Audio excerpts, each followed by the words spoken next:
This channel does not promote any violent, harmful, or illegal activities. All content provided by this channel is meant for an educational purpose only.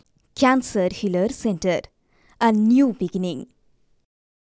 যাদবপুরে অশান্তির ঘটনা, সেই ঘটনায় যে update আসছে, গ্রেপ্তার এক ডিওয়াইএসএ সমর্থক। বিশ্ববিদ্যালয়ের প্রাক্তনী সাহিল আলীকে প্রথমে আটক করা হয়, পরে গ্রেপ্তার। যাদবপুর বিশ্ববিদ্যালয় শিক্ষা বন্ধু সমিতির অফিসে ভাঙচুর এবং আগুন লাগানোর ঘটনায় 18 জনের বিরুদ্ধে অভিযোগ দায়ের, যদিও একজনকে এই ঘটনায় ইতিমধ্যেই গ্রেপ্তার করা হয়েছে বলে খবর।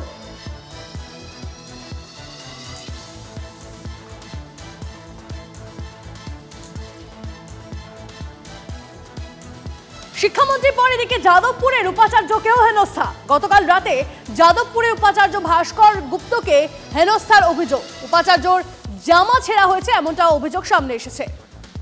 আরো একবার জানিয়ে রাখি আপনাদের, শিক্ষামন্ত্রীর পর যাদবপুরের উপাচার্যকে হেনস্থা। গতকাল রাতে যাদবপুরের উপাচার্যকে ভাস্কর গুপ্তকে হেনস্থার অভিযোগ।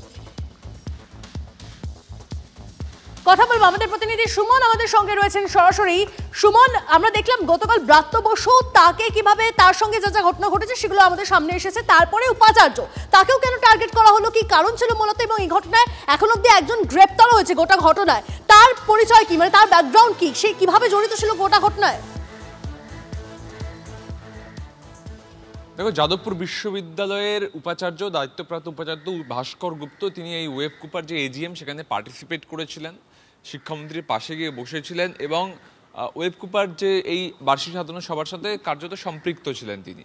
এবং ছাত্ররা পরবর্তীকালে দাবি করে যে উপাচার্য তিনি ওয়েব কুপার এই সাধারণ সভায় পার্টিসিপেট করছেন, তার প্রেজেন্সে একজন ছাত্র রক্তাক্ত হচ্ছে, সেটা কি করে হতে পারে। এবং সেই জায়গায় এই অভিযোগ তুলে এই অতিবাম ছাত্ররা এবং বাম সমর্থিত ছাত্ররা তারা রাত্রিবেলা যখন বিশ্ববিদ্যালয়ের উপাচার্য তিনি কেপিসি মেডিকেল কলেজে যান ইন্দ্রানুজ রায়ের খোঁজ নিতে, তারপর যখন তিনি ফিরে আসেন তখন তাকে নিগ্রহ করা হয় বলে অভিযোগ ওয়েবকুপার তরফে। যেটা যে ছবি দেখা যাচ্ছে, এখানে দেখা যাচ্ছে পাঞ্জাবির পেছনের অংশ ছিঁড়ে ফেলা হয়েছে উপাচার্যের এবং শারীরিকভাবে তিনি কার্যত নিগৃহীত হয়েছেন, এমনটাই দাবি। সেই জায়গায় দাঁড়িয়ে যাদবপুর বিশ্ববিদ্যালয়ে বারবার দেখা গিয়েছে যে কোনো আন্দোলনের সময় একটা বিশৃঙ্খল ছবি দেখা যায় এবং যাদবপুর বিশ্ববিদ্যালয়ের ক্যাম্পাসে যেহেতু রীতি রয়েছে পুলিশ আসবে না, সেই জায়গায় জেউ গার্ডস যারা নিরাপত্তারক্ষী তারা সামাল দিতে পারেন না পুরো বিষয়টা এবং সেটা একটা বড় আকার ধারণ করে, যেটা গতকালও হয়েছে। তবে শিক্ষামন্ত্রীর গাড়ি বেরিয়ে যাওয়ার পর যেভাবে ইন্দ্রানুজ রায় লুটিয়ে পড়ে এবং তার মাথা থেকে গড়গড় করে রক্ত পড়তে থাকে, সেই ছবি দেখার পর যাদবপুর বিশ্ববিদ্যালয়ের ছাত্ররা তারা উত্তেজিত হয়ে বিনয় সিং এর অফিস, অর্থাৎ সারা বাংলা তৃণমূল শিক্ষাবন্ধু সমিতির যে অফিস যাদবপুর বিশ্ববিদ্যালয়ে, তাতে আগুন ধরিয়ে দেন, ভাঙচুর করেন এবং সেই ঘটনায় 18 জনের বিরুদ্ধে এফআইআর দায়ের করেন বিনয় সিং। তার মধ্যে একজন ছিলেন মোহাম্মদ সাহিল আলী, তাকে পুলিশ গ্রেপ্তার করেছে। ওই প্রাক্তনী যাদবপুর বিশ্ববিদ্যালয়ে তিনি ডাইসার কর্মী, অর্থাৎ ডেমোক্রেটিক ইউথ স্টুডেন্টস অ্যাসোসিয়েশন, যেটা একটা বাম সমর্থিত ছাত্র সংগঠন, তবে এরা এসএফআই এবং সিপিআইএম এর বিরোধিতা করে। এই ছাত্র সংগঠনের কর্মী মোহাম্মদ সাহিল আলী, তাকে পুলিশ গ্রেপ্তার করেছে। একাধিক এফআইআর হয়েছে, মোট 5টা। তার তদন্ত চালাচ্ছে যাদবপুর থানা। বেশ সুমন, তুমি অবশ্যই নজর রাখো। তার পাশাপাশি আপনাকে জানিয়ে রাখি, সকাল থেকেই থমথমে যাদবপুর বিশ্ববিদ্যালয়ের ক্যাম্পাস, ছড়িয়ে ছিটিয়ে ছেঁড়া ব্যানার, পোস্টার, সেই ছবি দেখাবো আপনাদের। তৃণমূল পরিচালিত শিক্ষাবন্ধু সমিতির অফিসে যে ধোঁয়া বেরোচ্ছিল সেই ছবি আমরা দেখিয়েছি। পুড়ে ছাই অশিক্ষক কর্মচারীদের অফিস। ভাঙচুর বা আগুন লাগিয়ে দেওয়ার ঘটনা কাঙ্ক্ষিত নয়, জানাচ্ছেন অশিক্ষক কর্মচারীরা। শোনার কথা আমি বলছি কি, যাদবপুর বিশ্ববিদ্যালয়ের প্রাঙ্গণে এখানে সিকিউরিটি থেকে শুরু করে যারা আছে, আগুন লেগেছে, লোক দেখেছে জায়গা কেন এই দেখছো না, এই জায়গাটা ছুটি দিয়ে একদম নিস্তব্ধ থাকে, কেউ থাকে না। ছুটি ছিল কালকে সোমবার, তারপরে ওখানে একটা প্রোগ্রাম হচ্ছে, সকলে ওই প্রোগ্রামে ইনভলভ আছে। এবার কে কারা এসছে, কে ভাবে এসছে, কীভাবে আগুন লাগিয়েছে, এটা আমার বলতে পারবো না। অমুক লোক দেখেছে, যে অমুক লোক কথা বলেছে, শোনা যাচ্ছে।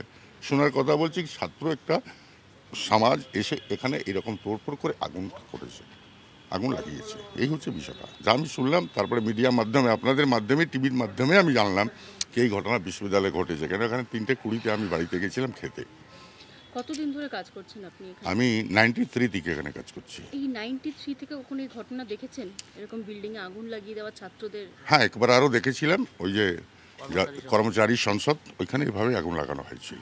আমরা জেনেছি ওই 10:15 নাগাদ ফোন করেছিল অরবিন্দ ভবনে। তখন জানার পরে আমরা তখন আমাদের যে হেড মুকুলচন্দ্র দাস, ওনাকে আমরা খবর দিই। উনিও এসেছিলেন, স্পটে ছিলেন উনি 2:30 অবধি এখানে। আমরা তারপর ফায়ার ব্রিগেডকে খবর দিয়েছি, উনিও দিয়েছেন। তারপর ফায়ার ব্রিগেড এসে এই 1-1.5 ঘন্টা লেগেছিল এটাকে করা। কাদের অফিস ছিল কি? এটা পার্টি অফিস ছিল, টিএমসি শিক্ষাবন্ধু সমিতি। আচ্ছা, কালকের যে ঘটনা তার পরবর্তীতে এরকম একটা ঘটনা ঘটেছে। কালকে দিনের বেলা কি হয়েছে আমি তো বলতাম, আমি তো রাত্রিবেলা এসেছিলাম ডিউটিতে। সকাল থেকেই থমথমে যাদবপুর বিশ্ববিদ্যালয়ের ক্যাম্পাস। কোথাও ছড়িয়ে ছিটে রয়েছে ব্যানার, কোথাও হোর্ডিং ভাঙা, কোথাও আবার শিক্ষা সেলের অফিস এভাবে পুড়ে ছাই। গতকালের যে ঘটনা, শিক্ষাঙ্গনের যে ঘটনা, সেই ঘটনা নিয়ে ইতিমধ্যেই সাধারণ মানুষ থেকে শিক্ষানুরাগীরা তারা সমালোচনা শুরু করেছে। যাদবপুর বিশ্ববিদ্যালয়ের মতন একটি ইউনিভার্সিটি, সেই ইউনিভার্সিটিতে একদিকে ভিসিকে হেনস্থার অভিযোগ উঠছে, অন্যদিকে এভাবে শিক্ষা সেলের অফিস পুড়িয়ে দেওয়ারও অভিযোগ আছে। শিক্ষাঙ্গনে এইরকম ঘটনা কতটা কাঙ্ক্ষিত তাই নিয়েই উঠছে প্রশ্ন। সূর্যেন্দুর সঙ্গে সত্যজিৎ, TV9 বাংলা, যাদবপুর ইউনিভার্সিটি।